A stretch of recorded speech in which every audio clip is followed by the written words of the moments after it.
Hey guys, it's the Gamer Geek here, and welcome to the first episode of the Weekly Roundup in 2013.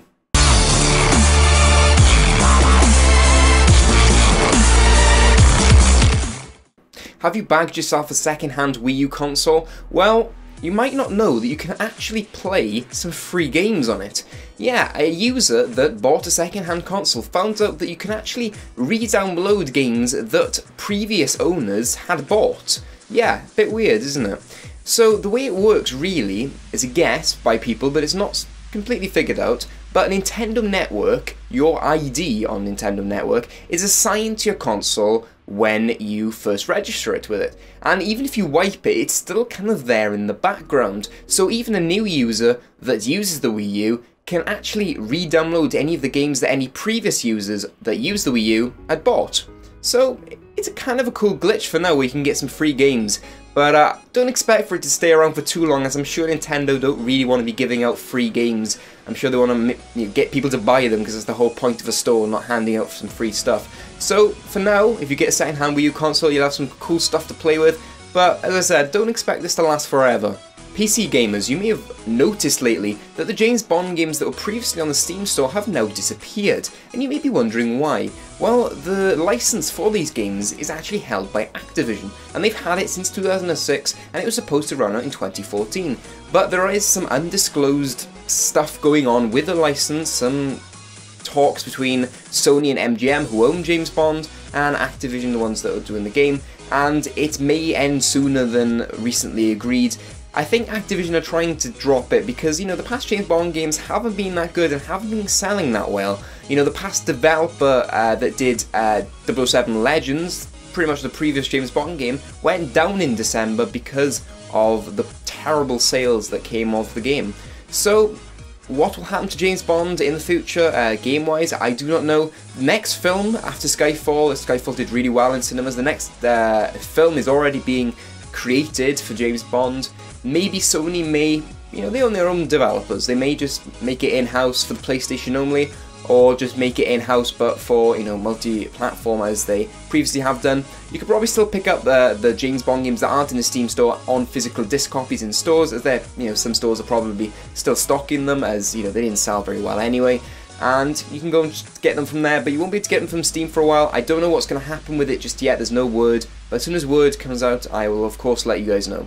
Sony have recently registered a patent that stops people from pretty much reusing games. Now, it's using a tagging system where it tags the game to the particular console or user. We're not sure which yet, but it tags them. So basically it's a one use only thing. Once you finish with your game, you can't give it to someone else, you can't sell it, because it'll only work with that particular user or console.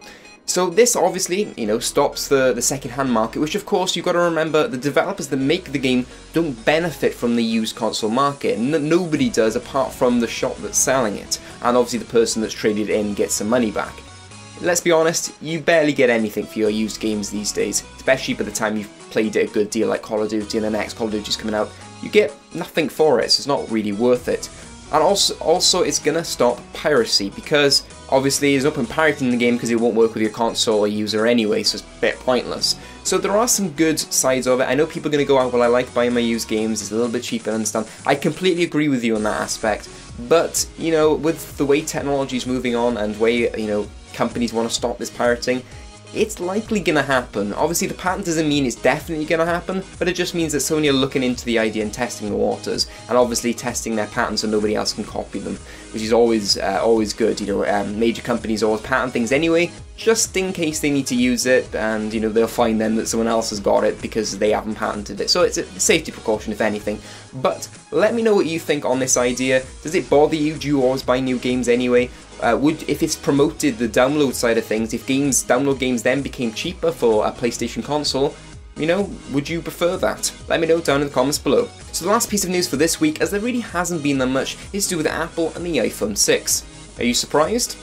Well, some devs have been looking around in some of the app data and some of the logs that information that Apple collect, and they're saying that there's hints in there to do with a next generation of iPhone. They're calling the iPhone 6. What I'm wondering is, why not the iPhone 5S? We've had the 3GS, the 4S, 5S? Doesn't it sound about right? Doesn't it sound Apple to you? Well, apparently not. And also hinting on iOS 7, which if there's a new iPhone, there'll be a new iOS number. iOS 7 makes sense, I can agree with that. But I still think it's not going to be the 6, it's going to be the 5S. Who cares? It's a new iPhone.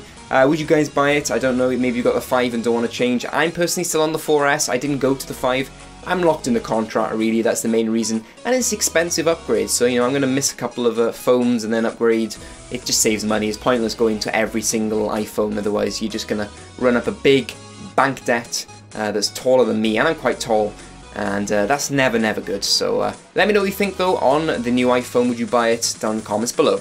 So that's it for this week. Thank you guys for watching. There really hasn't been that much news this week, as I said, so I really tried to choose the best out of the little options I had, and hopefully you still found it interesting. Links in the description to everything I talked about this week. Go and click on them, read more about them.